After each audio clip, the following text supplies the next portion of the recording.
Hello, welcome to this checkmate in 2 chess puzzle. This one was devised by Robert H Seymour in 1876.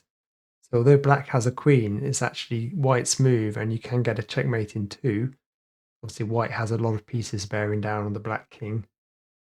If the bishop takes the rook, then that doesn't get you a checkmate in 2 because the queen can move in to delay the inevitable. And you only get a checkmate in 4. If you try to check the king with the knight to f5, then the king can just move out and move out again. Again, not a checkmate in 2. The other knight checking the king is a bit of a disaster because the queen can just take it, so you're not going to get the checkmate in 2 that way.